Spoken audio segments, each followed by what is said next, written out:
Hi there, Lisa Arana here from Dahlhouse Designs, sharing a card featuring the Bountiful Owl stamp set from Unity Stamp Company.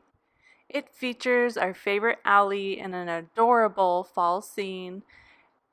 Today's card is all about coloring with Copic markers and a great card layout. I'm starting out with my image pre-stamped on some Nina Solar White 80-pound cardstock with some Copic friendly ink. Today I'm using Gina K Amalgam ink in black, but you could use any Copic friendly ink. And I'm going to start coloring the owl with a range of Copic colors. You can see the colors I'm using to the side, and I have them listed in the description of the video as well. So I've already laid down the lightest color on the eyes and the body of the owl, and I'm just adding a bit of shading to the bottom of the body and the bottom of the eyes, and going back and forth between the lightest color and the next darkest shading color just to kind of get a good blend. And then I'm building up with the darkest color as I go along. I'll add just a little bit in and then blend it with the lightest color just to add a bit of depth and shading. And next I'm going to the darker color of the body of the owl and going down a few shades in the E line. And again, just adding a bit of shading in the corners or anything that's behind something that's going to be popped up. So the eyes are kind of forward in the picture, so I'm going to add a little bit of shading behind them so they kind of pop a little bit. Kind of mimics what happens in nature. So I'm just going back and forth here, again just adding a bit of depth, adding some dark colors and then going it back over with the lighter color and using some strokes just to add a bit of texture. So I'm going to use that same technique with the body as well, with using the same colors here. So now I'm going to start coloring the crow, and I started out with a bit too much of that black, but it's the same idea. We're going to do a little bit of black around the top and the bottom, and then I'm using grays to really fill it in. I don't want to use too much of that black, but I do want it to kind of blend with the gray so I get that black color. So I'm just again going back and forth with more of the gray than the black. That way I can really get a variance in color, and then that crow's just not a solid black.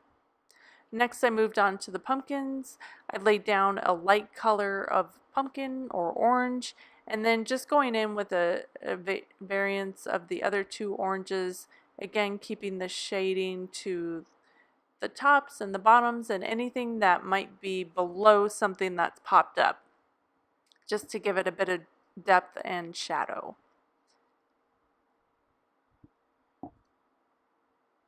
Super easy, actually. I'm not a big colorer. I don't like to spend a lot of time on coloring, so I just take a few colors in the shade range, and that's enough depth for me to create enough interest in the image that I'm looking for. And then last, I'm just coloring in the leaves and the stems in a couple colors of green. The sunflowers I've already colored in yellow and a little bit of an orange. And that's just going to pretty much finish off this card. Have a little bit of pink for that heart, little heart patch that the owlie has, and then a little bit of yellow around to kind of pull the colors from the sunflowers. And then the last thing I'm going to do is kind of create a bit of shadow around the whole image. I'm using N1 here. It's my favorite shadow color just because it's neutral and it can go with any image. And just creating a bit of shadow all the way around, just lining everything. Nothing complicated. Adding a little bit of a line at the bottom, bit of a horizon line, and then I'm taking my 0 blending color and just kind of fading everything out. So now that our image is all colored in with the Copic markers, we're ready to assemble the card. I just have some pattern papers here that are die cut with a stitch edge the background has some writing, and then I'm adding this pumpkin colored polka dot on top at a bit of an angle. And I'm just kind of seeing where I want to put my bow here and the image, and I'm just tying some string around and adding a bow here. This pack of pattern paper I believe is actually discontinued, but you can find any fall themed pattern paper pack to replace any of the colors that I have here, just as long as they match your image. Put some foam adhesive on the back of my panel, and just going to add that to my card. Perfect. And then next we're going to create the banner sentiments. I have a few pieces of pattern paper that I've cut a little bit longer than the sentiment, and just going to create a hole punch at the top so all of them can be tied with that ribbon, and then just trimming off the top there. And I'm going to thread that through my string and then tie it all into a bow. I decided I didn't like the string behind the panel, so I moved that up to the top. And now we're going to try this again. Put the string through all those sentiment and pattern paper banners, and then tying a bow. I did notch out the end of the pattern papers.